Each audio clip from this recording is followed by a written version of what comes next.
नमस्कार विद्यार्थी मित्रांनो, मी प्राध्यापक डॉक्टर आनंद शिंदे, लक्ष्मीबाई भाऊराव पाटील महिला महाविद्यालय सोलापूर। विद्यार्थी मित्रांनो, माझ्या या यूट्यूब चॅनलमध्ये मी आपणा सर्वांचे सहर्ष स्वागत करतो। विद्यार्थी मित्रांनो, आजच्या या व्हिडिओच्या माध्यमातून आपण बुद्धिमापन कसोट्या आणि त्या बुद्धिमापन कसोट्यांचे प्रकार याविषयीची माहिती अभ्यासणार आहोत।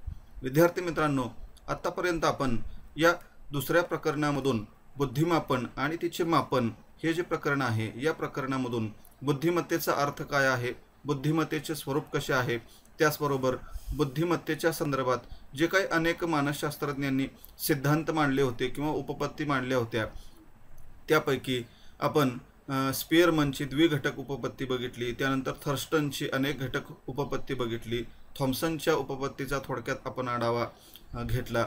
त्यानंतर बुद्धिमत्तेच्या मापनाचा इतिहास काय आहे किंवा बुद्धिमत्तेचे मापन अगदी प्राचीन काळामध्ये आपल्या भारतामध्ये वेद असेल, उपनिषद असतील, त्याच्यामध्ये कशा प्रकारे केला जात होता किंवा वेगवेगळ्या देशांमध्ये जे काही वेगवेगळे मानसशास्त्रज्ञ होते त्यांनी अगदी सुरुवातीच्या काळामध्ये अशास्त्रीय पद्धतीनं कशा प्रकारे शरीर अवयवांच्या माध्यमातून बुद्धिमत्तेचं मापन करण्याचा प्रयत्न केला।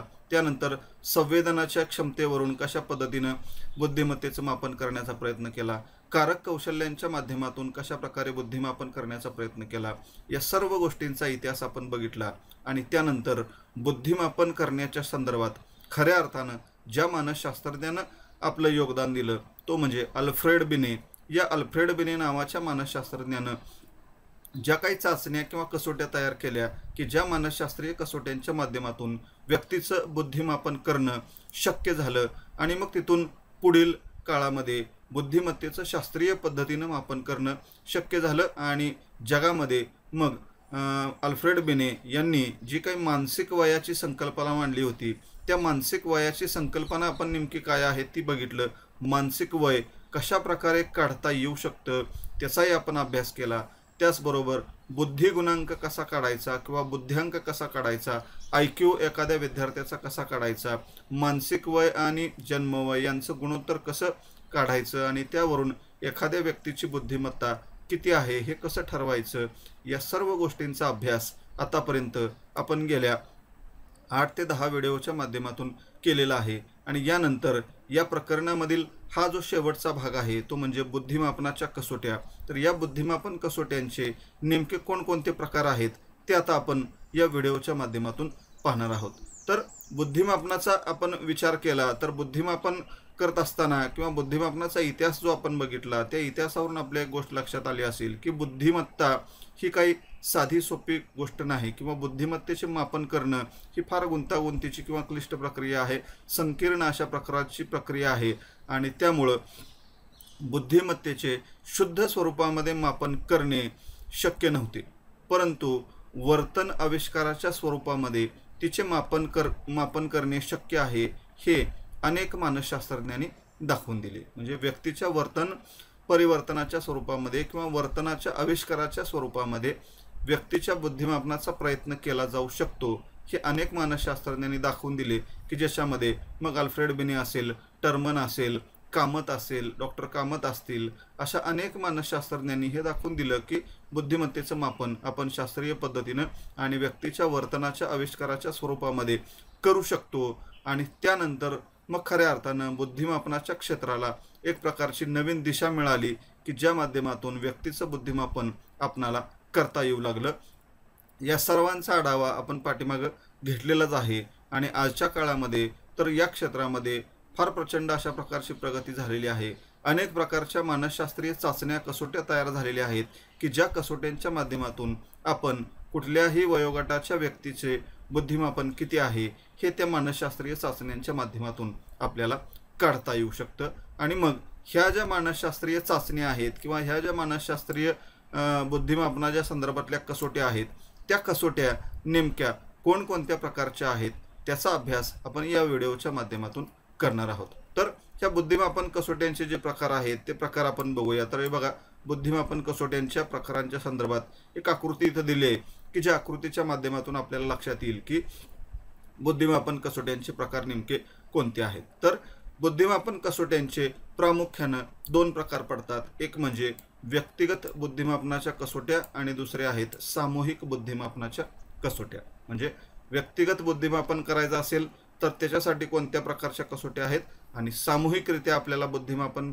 करायचं असेल तर त्याच्यासाठी कोणत्या कसोट्या आहेत, असे दोन प्रामुख्याने प्रकार पडतात.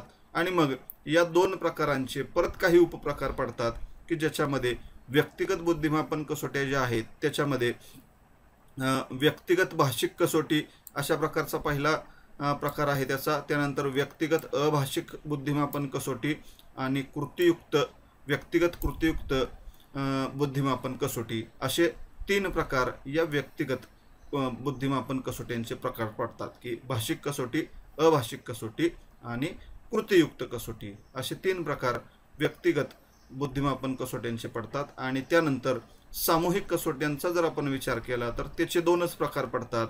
एक म्हणजे भाषिक कसोटी आणि दुसरी आहे अभाषिक कसोटी. म्हणजे सामूहिक भाषिक बुद्धिमापन कसोटी आणि सामूहिक अभाषिक बुद्धिमापन कसोटी अशा पद्धतीनं दोन प्रकार या सामूहिक बुद्धिमापन कसोटीचे पडतात. म्हणजे बुद्धिमापन कसोट्यांचे जे प्रकार आहे किंवा त्याचं वर्गीकरण जर आपण बघितलं तर प्रामुख्याने दोन प्रकारामध्ये त्याचं वर्गीकरण केलं जातं. एक म्हणजे व्यक्तिगत बुद्धिमापन कसोट्या आणि दुसरा आहे सामूहिक बुद्धिमापन कसोट्या.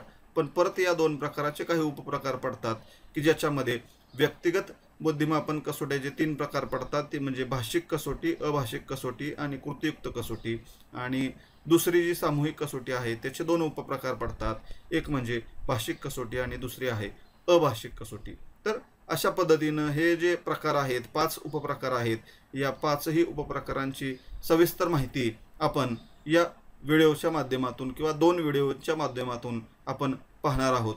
तर मग पहिल्यांदा सुरुवातीला व्यक्तिगत ज्या कसोट्या आहेत त्या व्यक्तिगत कसोट्यांचे जे 3 प्रकार आहेत त्या 3 प्रकाराविषयीची माहिती आपण या व्हिडिओच्या माध्यमातून बघूया.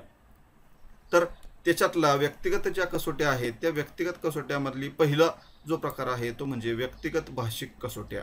व्यक्तिगत भाषिक कसोट्या म्हणजे हा पहिला प्रकार आहे की ज्या पहिल्या प्रकारामध्ये म्हणजे व्यक्तिगत कसोट्या ज्या आहेत त्या व्यक्तिगत कसोटीमधली पहिला उपप्रकार तो म्हणजे व्यक्तिगत भाषिक कसोट्या. आता याचा नावच आहे बघा की व्यक्तिगत भाषिक कसोट्या. म्हणजे या कसोटीच्या नावावरूनच त्याचा अर्थ आपल्याला लक्षात येईल की व्यक्तिगत म्हणजे प्रत्येक व्यक्तीला वेगवेगळ्या दिल्या जातात. म्हणजे प्रत्येक व्यक्तिगणिक ही कसोटी दिली जाते, वेगवेगळी दिली जाते, म्हणून त्याला व्यक्तिगत असं म्हटलेलं आहे. आणि भाषिक कसोटी म्हणजे भाषेच्या स्वरूपामध्ये ही कसोटी दिली जाते, भाषेच्या माध्यमातून ही कसोटी सोडवावी लागते, म्हणून त्याला भाषिक कसोटी असं म्हटलेलं आहे. म्हणजे व्यक्तिगत भाषिक कसोटी म्हणजे व्यक्तिगतरित्या दिल्या जाणाऱ्या कसोट्या आणि भाषेच्या माध्यमातून सोडवल्या जाणाऱ्या कसोट्या म्हणजे व्यक्तिगत भाषिक कसोट्या होय. आता ह्या कसोट्या कशा आहेत बघू आपण. बघा की व्यक्तिगतरित्या दिल्या जातात. म्हणजे याची जर काही वैशिष्ट्ये आपल्याला बघायची असतील तर ह्या कसोट्या कशा आहेत तर या कसोट्या व्यक्तिगतरित्या दिल्या जातात. म्हणजे 50 विद्यार्थी वर्गामध्ये असतील तर एकदम 50 विद्यार्थ्याला तुम्हाला देता येऊ शकणार नाही. एकेका विद्यार्थ्याला सेपरेट ही कसोटी जी आहे ही कसोटी तुम्हाला द्यावी लागेल आणि त्याच्याकडून ही कसोटी सोडवून घ्यावी लागेल. म्हणजे व्यक्तिगतरित्या एका व्यक्तीला ही कसोटी दिली जाते. शब्दांचा किंवा भाषेचा वापर केला जातो.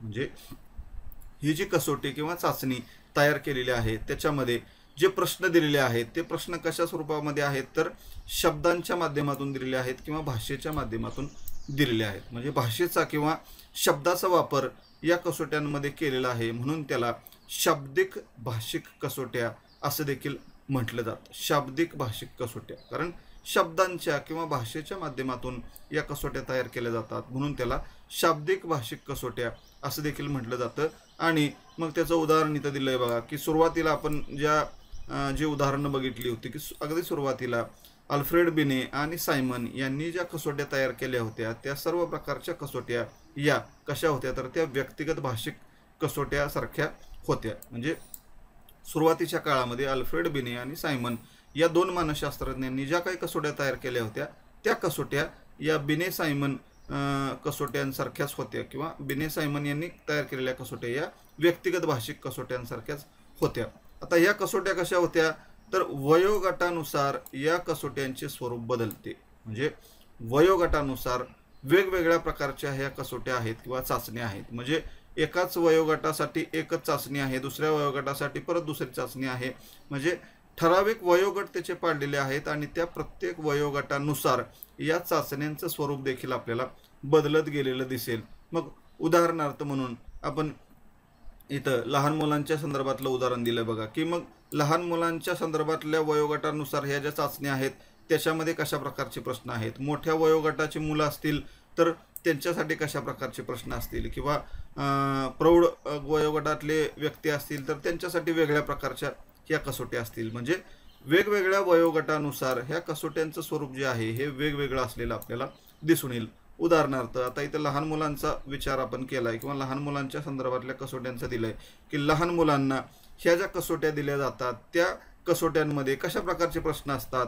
तर लहान मुलांनी छोटी वाक्ये म्हणणे, म्हणजे त्याला प्रश्न दिलेला असतो आणि त्या प्रश्नाचा प्रतिसाद तो मुलगा काय देणार आहे. छोटी वाक्य त्याला म्हणायला सांगितलेले असतील तर छोटी वाक्य त्याला म्हणायला लावली जातात. शरीर अवयव ओळखणे, म्हणजे शरीर अवयव त्याला ओळखायला सांगितले जातात. नावाने वस्तू ओळखणे, म्हणजे वेगवेगळ्या प्रकारची नावं त्या प्रश्नावलीमध्ये कसोटीमध्ये दिलेली असतात आणि त्याच्यावरून त्या वस्तू त्याला ओळखायला लावले जातात.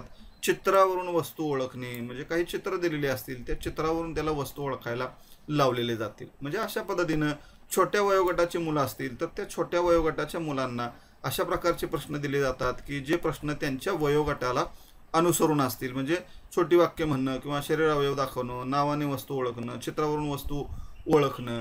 म्हणजे हल्ली अलीकडच्या काळामध्ये बघा, तुम्ही आपल्या मुलाला जर शाळेमध्ये ॲडमिशन घ्यायला गेला तर अशा पद्धतीनं त्याची मुलाखत घेतली जाते आणि त्याच्यामध्ये हे यासारखे प्रश्न त्याला विचारले जातात. म्हणजे तुमचा मुलाची बुद्धिमत्ता किती आहे ही बुद्धिमत्ता तपासण्यासाठी ह्या प्रकारच्या कसोट्या तिथं प्रत्यक्ष वापरत नाहीत, पण ह्यासारखे जे प्रश्न आहेत ते प्रश्न त्या मुलांना विचारतात आणि मुलांना मग शरीर अवयव आपले दाखवता येतात का नाही, किंवा समोर त्यांच्या फळांची चित्रे लावलेली असतात, प्राण्यांची चित्रे लावलेली असतात, ते त्यांना ओळखायला लावतात. म्हणजे चित्रावरून त्यांना त्यांची वस्तू ओळखायला लावली जातात किंवा नावं लिहिलेली असतात त्याच्यावरून वस्तू ओळखायला लावली जातात, त्याचं नाव त्याला सांगायला लावलं जातं. म्हणजे अशा पद्धतीनं छोट्या मुलांना प्रवेश देत असताना आजकाल अनेक शाळा ज्या आहेत त्या अनेक शाळा अशा पद्धतीचे प्रश्न विद्यार्थ्यांना विचारून त्या विद्यार्थ्यांची बुद्धिमत्ता किती आहे हे तपासतात आणि त्याच्यावरून मग प्रवेश प्रक्रिया राबवण्याचं काम करतात. हे लहान मुलांच्या संदर्भात झालं. आता मोठ्या वयोगटाचे मुलं असतील, विद्यार्थी असतील तर त्यांना काही सूचना दिल्या जातात की ज्या सूचनेवरून त्यांना कृती करायला लावली जाते किंवा काही प्रश्न दिलेले असतील त्या प्रश्नांची उत्तरं त्यांना लिहायला लावली जातात. म्हणजे वेगवेगळ्या वयोगटानुसार वेगवेगळ्या प्रकारच्या कसोट्या असलेल्या दिसतात किंवा त्या कसोट्यांचं स्वरूप जे आहे हे स्वरूप बदललेलं आपल्याला दिसून येतं. थोडक्यात व्यक्तिगत भाषिक कसोट्या म्हणजे ह्या कसोट्या व्यक्तिगतरित्या दिल्या जातात. प्रत्येक व्यक्तीला वेगवेगळ्या पद्धतीने ह्या कसोट्या दिल्या जातात आणि भाषेच्या माध्यमातून ह्या कसोट्या दिल्या जातात. त्यामुळं भाषिक कसोट्या असं त्याला म्हटलेलं आहे की ज्याच्यामध्ये शब्दांचा किंवा भाषेचा वापर हा केला जातो. आता या कसोट्या ज्या आहेत या कसोट्यांचे फायदे काय आहेत बघा, की फायदे कोणकोणते आहेत. तर फायदे काय आहेत की व्यक्तिगतरित्या आपल्याला देता येते. म्हणजे ह्या ज्या कसोट्या आहेत या कसोट्या आपल्याला व्यक्तिगतरित्या प्रत्येक व्यक्तीला देता येऊ शकतात, हा पहिला फायदा आहे. दुसरा फायदा आहे व्यक्तिगत निरीक्षण करता येते. म्हणजे एका व्यक्तीला जर ही कसोटी आपण दिलेली असेल तर त्या व्यक्तीचं निरीक्षण आपण करू शकतो की तो आत्मविश्वासाने बोलतोय का नाही, आज दिलेले प्रश्न जे आहेत ते प्रश्न आत्मविश्वासानं सोडवतोय का नाही, का घाबरतोय, भीतोय, म्हणजे हे निरीक्षण करता येतं. म्हणजे मगाशी मी जसं म्हटलं की हल्ली अनेक ज्या शाळा आहेत, चांगल्या शाळा आहेत, त्या काय करतात की लहान मुलांना प्रवेश देत असताना त्यांचे मुलाखत घेतात आणि मुलाखतीमध्ये हे प्रश्न विचारतात. म्हणजेच काय की तिथं व्यक्तिगतरित्या प्रत्येकाला एकट्यालाच आत बोलवलं जातं, सर्वांना एकदम बोलवलं जात नाही. एका मुलाला आणि त्याच्या पालकांना आत बोलवलं जातं आणि त्या मुलाला प्रश्न विचारल्यानंतर तो मुलगा कशा प्रकारे उत्तर देतोय त्याचं निरीक्षण तिथं ते करत असतात. म्हणजे त्याची बुद्धिमत्ता, त्याचा आत्मविश्वास, भित्रेपणा आहे का, ह्या सगळ्या गोष्टी त्या निरीक्षणाच्या माध्यमातून आपल्याला कळू शकतात. म्हणजे हा एक फायदा व्यक्तिगत भाषिक कसोट्यांचा आहे. लहान मुलांसाठी अतिशय उपयुक्त आहेत. आता आपण उदाहरण जे बघितलं ते पण लहान मुलांचंच आपण बघितलं होतं. म्हणून लहान मुलांच्यासाठी किंवा लहान मुलांची बुद्धिमत्तेचं मापन करण्यासाठी या कसोट्या ज्या आहेत या कसोट्या फार उपयुक्त आहेत की ज्याच्या माध्यमातून काय होऊ शकतं, अजून मुलांचा आत्मविश्वास देखील वाढतो. म्हणजे मुलांना छोट्या छोट्या कृती करायला सांगितलेल्या असतात, छोट्या छोट्या गोष्टी त्यांना सांगितलेल्या असतात की ज्याच्या माध्यमातून मुलांचा काय होतो, आत्मविश्वास वाढतो. म्हणजे हा देखील एक फायदा इथं आहे. म्हणजे अशा पद्धतीनं व्यक्तिगतरित्या या कसोट्या देतात, व्यक्तिगत निरीक्षण करता येते, लहान मुलांसाठी या उपयुक्त आहेत आणि लहान मुलांचा आत्मविश्वास वाढण्यासाठी देखील या कसोट्या उपयुक्त आहेत. म्हणजे अशा पद्धतीनं हे फायदे या व्यक्तिगत भाषिक कसोट्यांचे आहेत. त्यानंतर व्यक्तिगत भाषिक कसोट्यांचे जे तोटे आहेत किंवा काय मर्यादा आहेत त्या मर्यादा आपण बघूया की या कसोटीमध्ये व्यक्तिनिष्ठता येण्याची शक्यता असते. म्हणजे बऱ्याच वेळेला काय होतं की या कसोटीमध्ये व्यक्तिनिष्ठता येते का, तर व्यक्तिगतरित्या ह्या कसोट्या दिल्या जातात आणि कसोटी व्यक्तिगतरित्या देत असताना जो काही निरीक्षक किंवा परीक्षक असतो तो देखील एकच असतो किंवा अनेक देखील असू शकतात. पण प्रश्न विचारत असताना किंवा त्या कसोटीमध्ये प्रश्न जे दिलेले असतात ते व्यक्तिगत स्वभावावर त्याच्या अवलंबून असतात किंवा कौशल्यावर त्या कसोटीचे यश अवलंबून असते. म्हणजे मगाशी जसं म्हटलं की आपण शाळेमध्ये लहान मुलांना प्रवेश देत असताना अशा पद्धतीनं त्याचं बुद्धिमापन केलं जातं. पण तिथं व्यक्तिनिष्ठता कशी येते, तर एखाद्या मुलाला आपल्याला ॲडमिशन द्यायचं असेल तर त्याला अतिशय साधे सोपे प्रश्न विचारायचे, ज्याला ॲडमिशन आपल्याला द्यायचं नाही त्याला अवघड प्रश्न विचारायचे. म्हणजे अशा पद्धतीनं तिथं व्यक्तिनिष्ठता येऊ शकते. म्हणजे या कसोटीमध्ये व्यक्तिनिष्ठता येण्याची शक्यता असते. ही एक मर्यादा आहे, तोटा आहे. त्यानंतर दुसरं आहे, भाषिक अडचण असणाऱ्यांना ही कसोटी देता येऊ शकत नाही. म्हणजे लहान मुलांना जरी ही कसोटी उपयुक्त असली तरी ज्या मुलांना भाषेची अडचण आहे, भाषा समजत नाही, भाषेचं चांगल्या पद्धतीनं आकलन अजून ती मुलं करू शकत नाहीत, अशा मुलांना या कसोट्या देता येऊ शकत नाहीत. म्हणजे समजा बऱ्याचशा कसोट्या ज्या आहेत या कसोट्या, म्हणजे भारताचा जर आपण विचार केला तर भारतामध्ये तयार झालेल्या या ज्या काही कसोट्या आहेत या कसोट्या एकतर इंग्रजी भाषेमध्ये आहेत किंवा हिंदी भाषेमध्ये आहेत. म्हणजे इंग्रजी आणि हिंदी भाषेमध्ये आहेत. आणि मग समजा मराठी मुलांना जर तुम्ही ही कसोटी दिली तर त्याला इंग्रजी आणि हिंदी कळत नसेल तर मग या विद्यार्थ्याला ती कसोटी सोडवता येऊ शकणार नाही. म्हणजे काय की भाषिक अडचण असणाऱ्या विद्यार्थ्यांना ही कसोटी देता येऊ शकत नाही. प्रशिक्षित व सुज्ञ परीक्षकांच्या अभावी ही कसोटी अयशस्वी ठरू शकते. म्हणजे ही कसोटी व्यक्तिगतरित्या देण्यासाठी आणि त्याचबरोबर व्यक्तिगतरित्या दिल्यानंतर ती कसोटी जेव्हा परत येते त्यासाठी त्याचं संख्याशास्त्रीय विश्लेषण करणं अतिशय गरजेचं असतं. आणि संख्याशास्त्रीय विश्लेषण करण्यासाठी जो प्रशिक्षित शिक्षक आहे किंवा परीक्षक जो आहे तो कसा असला पाहिजे, प्रशिक्षितच असला पाहिजे किंवा संख्याशास्त्राचं ज्ञान त्याला असलं पाहिजे, तरच त्या भरून घेतलेल्या कसोट्यांचं विश्लेषण तो करू शकतो आणि त्या विश्लेषणावरून त्याला अर्थ लावता येऊ शकतो किंवा निष्कर्ष काढता येऊ शकतो. जर तो परीक्षक प्रशिक्षित नसेल तर त्याला त्याचा अर्थ पण लावता येणार नाही, विश्लेषण पण करता येऊ शकणार नाही आणि त्यामुळं ही कसोटी अयशस्वी ठरू शकते. म्हणजे ही एक मर्यादा किंवा तोटा आहे. आणि शेवटचा आहे तो म्हणजे वेळखाऊ स्वरूपाचे आहेत. वेळखाऊ स्वरूपाचे आहेत का, तर व्यक्तिगतरित्या ह्या प्रत्येक मुलाला वेगवेगळ्या पद्धतीने ही कसोटी द्यावी लागते. म्हणजे मग अशी मी जसं म्हटलं की लहान मुलांना प्रवेश देताना त्यांना हे प्रश्न विचारले जातात, पण कसे, एका मुलाला बोलवले जातात, प्रश्न विचारतात, मग तो मुलगा बाहेर गेल्यानंतर मग दुसरा मुलगा येतो. म्हणजे अशा पद्धतीनं समजा 100 मुलांचे आपल्याला बुद्धिमत्तेचं मापन करायचं असेल किंवा बुद्धिमत्ता तपासायची असेल तर एका व्यक्तीला तुम्ही बोलवल्यानंतर त्या प्रत्येक व्यक्तीला कमीत कमी 15-20 मिनिट अर्धा तास लागणार आहे. आणि मग 100 मुलांना तुम्हाला त्या बुद्धिमत्तेचं मापन करायचं असेल तर कदाचित एका दिवसामध्ये हे घेणं शक्य नाही. 2 दिवस लागतील, 3 दिवस लागतील. म्हणजे फार वेळ त्याच्यामध्ये जाऊ शकतो. सामूहिकरित्या दिली तर एका तासामध्ये तुम्ही सगळ्या विद्यार्थ्यांची ॲट ए टाईम ही बुद्धिमत्ता मापन करू शकता. मात्र व्यक्तिगतरित्या या कसोट्या दिल्या जातात त्यामुळे काय आहेत, वेळखाऊ स्वरूपाचे आहेत. याच्यासाठी वेळ जो आहे तो वेळ फार लागू शकतो. त्यानंतर मग दुसरा प्रकार जो आहे या व्यक्तिगत कसोट्यांचा दुसरा जो प्रकार आहे तो दुसरा प्रकार आहे व्यक्तिगत अभाषिक कसोट्या. व्यक्तिगत अभाषिक कसोट्या परत याच्या नावामध्येच त्याचा अर्थ आहे बघा की व्यक्तिगत, म्हणजे व्यक्तिगतरित्या दिल्या जाणाऱ्या, प्रत्येक व्यक्तीला वेगवेगळ्या प्रकारे दिल्या जाणाऱ्या. आणि अभाषिक म्हणजे जिथं भाषेचा वापर केलेला नाही. अभाषिक म्हणजे अभाषिक की जिथं भाषेचा वापर केलेला नाही, भाषेच्या ऐवजी चित्रे आणि खुणांच्या साहाय्यानं दिली जाणारी कसोटी म्हणजे अभाषिक कसोटी होय.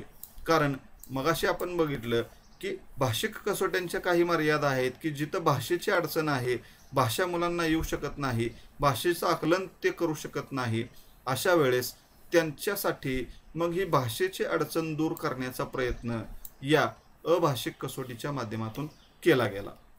म्हणजे दुसरा जो प्रकार आहे की या दुसऱ्या प्रकारामध्ये काय केलं की भाषेची अडचण दूर केली आणि ज्यांना भाषेची अडचण आहे असे देखील विद्यार्थी सोडवू शकतील अशा प्रकारच्या अभाषिक कसोट्या तयार केल्या की ज्याच्यामध्ये भाषेची अडचण अजिबात येणार नाही. मग या कसोट्या कशाच्या माध्यमातून आहे तर चित्रे आणि खुणांच्या साहाय्यानं या कसोट्या घेतल्या जातात. म्हणजे चित्रे आणि खुणा यांच्या साहाय्यानं या कसोट्या घेतल्या जातात.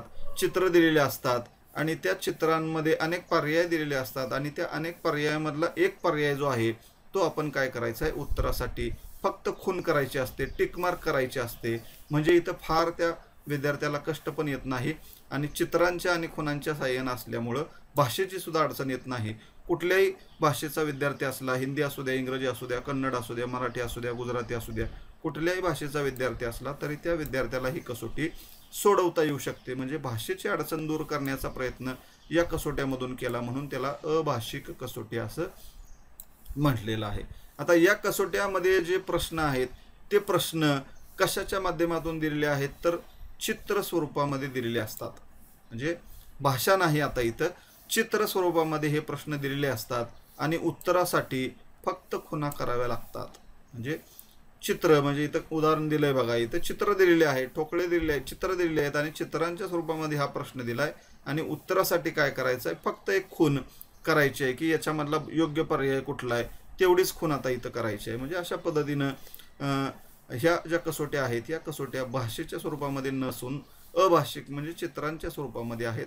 भाषेचा किंवा शब्दांचा वापर इथं करावा लागत नाही किंवा अतिशय कमी प्रमाणामध्ये इथं करावा लागतो. म्हणजे भाषेचा किंवा शब्दांचा वापर अतिशय कमी प्रमाणामध्ये या ठिकाणी करावा लागतो कारण अभाषिक कसोट्या आहेत. आता इथं एक उदाहरण दिलं बघा, इथं उदाहरणामध्ये काय आहे तर इथं ह्या ज्या आकृत्या दिलेल्या आहेत या आकृत्यांमधली वेगळी आकृती शोधायची. वेगळी आकृती कुठली आहे हे आपल्याला शोधायचं आहे. इथं चित्र दिलेले आहेत, 5 चित्र आहेत की या 5 चित्रांमधली एक आकृती अशी आहे की जी वेगळी आहे. मग ती कुठली आकृती वेगळी आहे ती शोधायची आणि त्याला खूण करायची. अशा प्रकारचा हा प्रश्न आहे आणि अशाच प्रकारचे प्रश्न या अभाषिक कसोटीमध्ये असतात. इथं फक्त मी एकच उदाहरण दिलंय, अनेक उदाहरणं आपल्याला इथं सांगता येऊ शकतील. किंवा आपण जर स्पर्धा परीक्षांचे प्रश्न जर सोडवले असतील, स्पर्धा परीक्षा कदाचित दिलेली असेल तर, किंवा आता भविष्यामध्ये आपण स्पर्धा परीक्षा देणार आहोत तर तेव्हा आपल्याला लक्षात येईल की अशा प्रकारचे प्रश्न सुद्धा त्या प्रश्नावलीमध्ये असतात की जिथं चित्र दिलेले असतात आणि फक्त आपल्याला खुणा करायला लावलेले असतात. तर इथं बघा काय आहे की या 5 आकृत्या दिल्या आहेत की या 5 आकृतीमधली वेगळी आकृती कोणती आहे ही शोधायला लावलेलं आहे. आता या 5ही आकृतींचं जर आपण निरीक्षण केलं तर आपल्याला लक्षात येईल की प्रत्येक आकृतीमध्ये काय आहे, एक चौकोन आहे आणि एक सर्कल दिलेला आहे. म्हणजे एक चौकोन आहे आणि एक वर्तुळ किंवा गोल काढलेला आहे. इथं पण चौकोन आहे, गोल काढला, इथं चौकोन आहे, गोल काढला, इथं चौकोन आहे, गोल काढला, इथं चौकोन आहे, गोल काढलाय. पण या 5 आकृत्यांचं निरीक्षण केलं तर वेगळी आकृती कोणती आहे हे शोधा म्हणलंय आपल्याला. तर मग एक गोष्ट लक्षात येईल की हे चौकोन आणि गोल जे आहेत त्याच्यामध्ये ही एक आकृती, 2 आकृती, 3 आकृती आणि ह्या 4 आकृती ह्या सारख्या आहेत का तर चौकोन आणि गोल बाहेर काढलेला आहे. म्हणजे चौकोनाच्या बाहेर गोल काढलेला आहे. इथं बाहेर काढलाय, इथं बाहेर काढलाय, इथं बाहेर काढलाय, इथं बाहेर काढलाय, मात्र इथं आतमध्ये हा गोल दाखवला आहे. म्हणजे हा गोल जो आहे तो चौकोनाच्या आत दाखवला आहे. म्हणजे ह्या 4 आकृत्या सारख्या आहेत आणि ही आकृती वेगळी आहे म्हणून हा पर्याय काय आहे, बरोबर आहे. म्हणजे वेगळी आकृती कोणती आहे हे आपल्याला शोधायचं आहे. आता इथं फक्त खूण करायची की काय करायचं आहे, हा पर्याय वेगळा आहे म्हणून हे उत्तर बरोबर आहे. फक्त खूण करायची. अशा पद्धतीनं ही कसोटी जी आहे ती अभाषिक स्वरूपाची आहे. अभाषिक प्रकारच्या कसोट्या या अशा प्रकारच्या असतात. आता याचे फायदे काय आहेत आपण बघूया. तर फायदे जे आहेत, भाषिक अडचण असणाऱ्यांना उपयोगी, म्हणजे ज्या विद्यार्थ्यांना भाषेची अडचण आहे अशा विद्यार्थ्यांना ही कसोटी अतिशय उपयोगी आहे, कारण भाषेचा उपयोग आता इथं करायचाच नाही. लाजऱ्या बुजऱ्या मुलांसाठी उपयोगी, म्हणजे जी मुलं अतिशय लाजरी असतात, भित्री असतात, अशा प्रकारच्या मुलांना देखील ही कसोटी उपयोगी आहे, कारण इथं चित्रांच्या माध्यमातून ही कसोटी दिली आहे.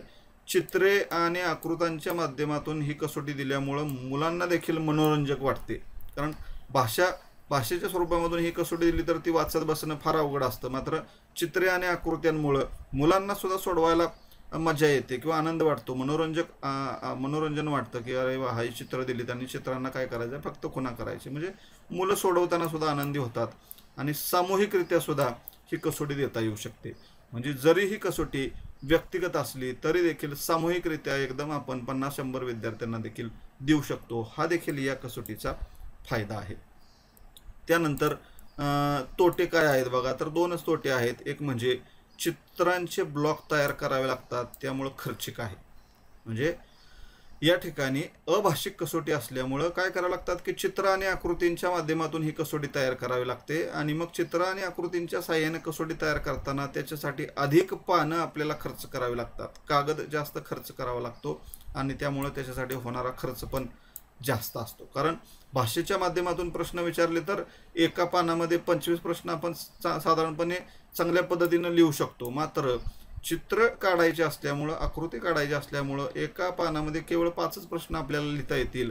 म्हणजे 25-50 प्रश्नाची प्रश्नावली जर असेल तर 10 पानं आपल्याला कदाचित तिथं लागतील. म्हणजे 1-2 पानामध्ये होणारी प्रश्नावलीसाठी 10 पानं आपल्याला खर्च करावे लागतात, आणि मग झेरॉक्स करायला किंवा प्रिंटिंग करायला सुद्धा त्याचा खर्च जो आहे तो खर्च जास्त येतो. म्हणून ह्या कसोट्या कशा आहेत, खर्चिक स्वरूपाच्या आहेत आणि वेळ सुद्धा जास्त लागतो, कारण व्यक्तिगत स्वरूपाचे आहेत. सामूहिकरित्या जरी देता येत असले तरी सुद्धा काय आहेत, व्यक्तिगत स्वरूपाचे आहेत, त्यामुळं याच्यासाठी सुद्धा वेळ जास्त लागतो. ही देखील एक मर्यादा आहे. त्यानंतर तिसरा प्रकार जो आहे व्यक्तिगत कसोट्यामधला, हा तिसरा प्रकार आहे तो म्हणजे व्यक्तिगत कृतीयुक्त कसोट्या. व्यक्तिगत कृतीयुक्त कसोट्या, आता परत याच्या शब्दामध्ये याचा अर्थ आहे की व्यक्तिगतरित्या दिल्या जातात म्हणून व्यक्तिगत, आणि कृतीयुक्त कसोट्या म्हणजे इथं आता भाषा पण नाही आणि अभाषिक पण नाही, काय करायचं, कृती करायची, प्रत्यक्ष कृती करायची आहे. म्हणजे ह्या कसोट्या कशा आहेत, कृतीयुक्त आहेत. कृती करायला सांगितले जातात आणि विद्यार्थ्याला किंवा त्या व्यक्तीला कृती करावी लागते, म्हणून त्याला नाव दिलेलं आहे कृतीयुक्त कसोट्या.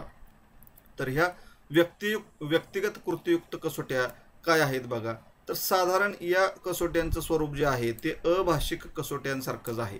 म्हणजे आपण जो दुसरा प्रकार बघितला व्यक्तिगत अभाषिक कसोट्या, तर साधारण तशा प्रकारचं यांचं स्वरूप आहे, कारण इथं भाषेचा वापर करायचा नाही, अभाषिक आहेत, कारण भाषिक अडचण असणाऱ्यांना ही वापरता येते. म्हणून अभाषिक स्वरूपाचीच आहे की जिथं चित्रे आणि आकृतींच्या माध्यमातून दिलेली असते. इथं प्रतिसादाला आणि कृतीला जास्त महत्त्व आहे. म्हणजे जे काही प्रश्न या प्रश्नावलीमध्ये दिले गेलेले असतील त्या प्रश्नांमध्ये त्या समोरच्या विद्यार्थ्याला किंवा व्यक्तीला कृती करायला लावली जाते, आणि मग ती कृती करणं हे जास्त महत्त्वाचं आहे. आणि दिलेल्या कृतीला तुम्ही कसा प्रतिसाद देताय किंवा कृती करायला लावली आहे ती कृती करत असताना तुम्ही काय प्रतिसाद देताय त्याला जास्त महत्त्व आहे. म्हणजे भाषेपेक्षा प्रतिसाद आणि कृतीला अधिक महत्त्व आहे.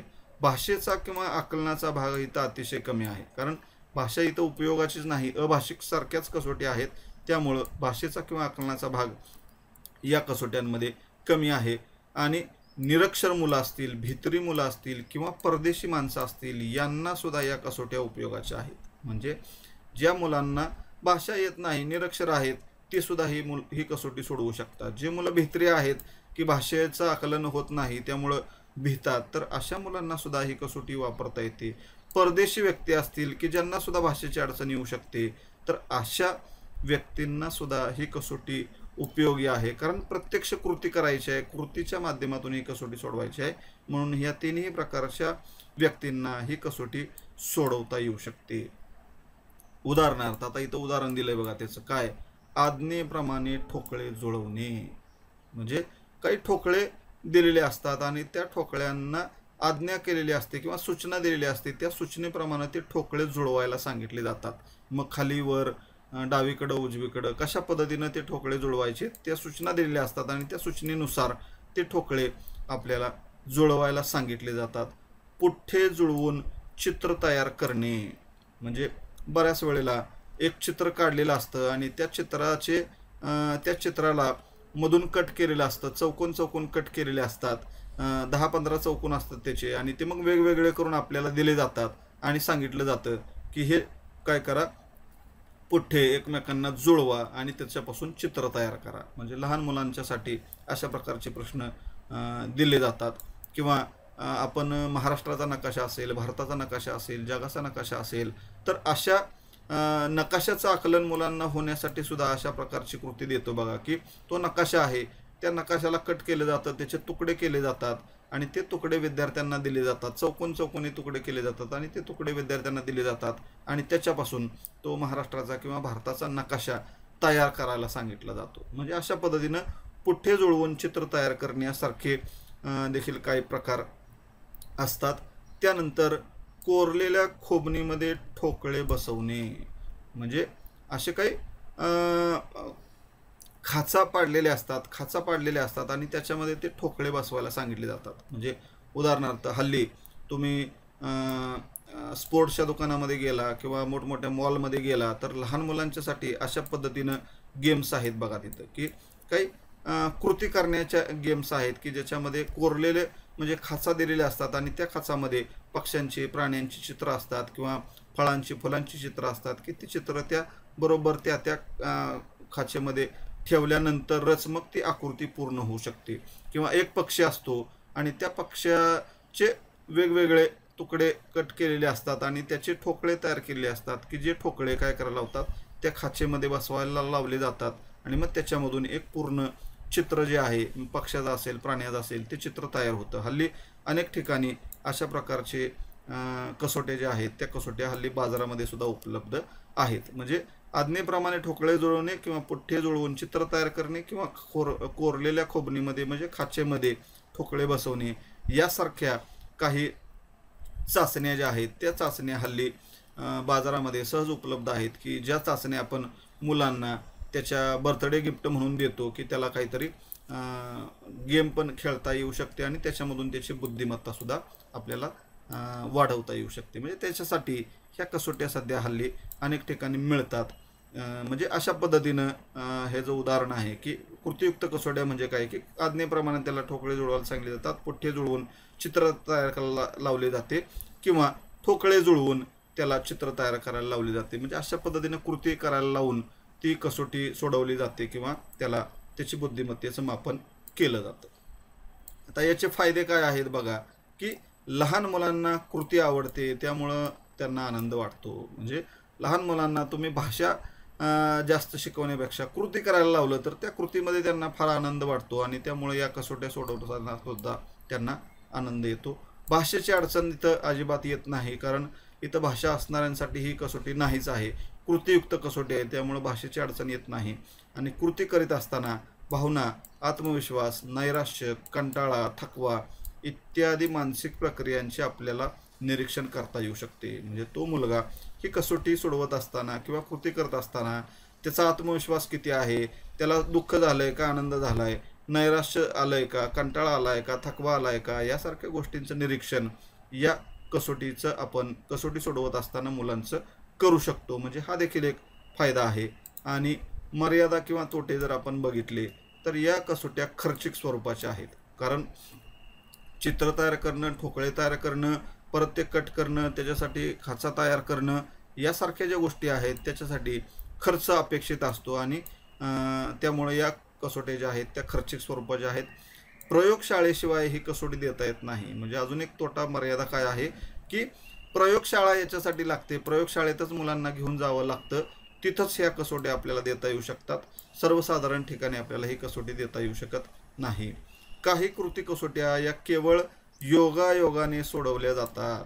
म्हणजे काही कसोट्या ज्या आहेत ह्या कशा आहेत तर त्या केवळ योगायोगाने सोडवल्या जातात अशा प्रकारच्या कसोट्या असतात. म्हणजे उदाहरणार्थ मग अशी मी जसं म्हणलं की नकाशे जे आहेत, भारताचा नकाशा, महाराष्ट्राचा नकाशा, तो काय केला जातो, कट केला जातो आणि ते जुळवायला सांगितले जातात. मग बऱ्याच वेळेला काय असतं की त्या नकाशांच्या पाठीमागं एखाद्या व्यक्तीचं चित्र दिलं जातं, मग ते पुरुष असेल किंवा स्त्री असेल किंवा प्राणी असेल त्याचं चित्र असतं आणि मग तुम्ही जर पाठीमागच्या साईडला बघितलं तर ते चित्र आहे आणि मग ते चित्र जुळवणं आपल्याला अधिक सोपं वाटतं. नकाशा जुळवण्यापेक्षा चित्र जुळवलं की आपोआप तो नकाशा पण जुळला जातो. म्हणजे योगायोगानं त्या नकाशाचा कुठला भाग, कुठलं राज्य किंवा कुठला जिल्हा कुठं आहे हे आपल्याला जुळवणं थोडं अवघड आहे. मात्र चित्र जे आहे ते चित्र जुळवलं की आपोआप तो नकाशा तयार होतो. म्हणजे योगायोगानं कधी कधी अशा गोष्टी सोडवल्या जाऊ शकतात. ही एक मर्यादा आहे आणि ही कसोटी प्रमाणित करणे फार अवघड आहे. म्हणजे कुठल्याही बुद्धिमापनाच्या कसोट्या किंवा मानसशास्त्रीय चाचण्या तयार झाल्यानंतर त्याला स्टँडर्डाइज करणं गरजेचं असतं, प्रमाणित करणं गरजेचं असतं आणि त्या प्रमाणित करणं भाषिक कसोट्या असतील, अभाषिक कसोट्या असतील तर त्या प्रमाणित करता येऊ शकतात लवकर आपल्याला.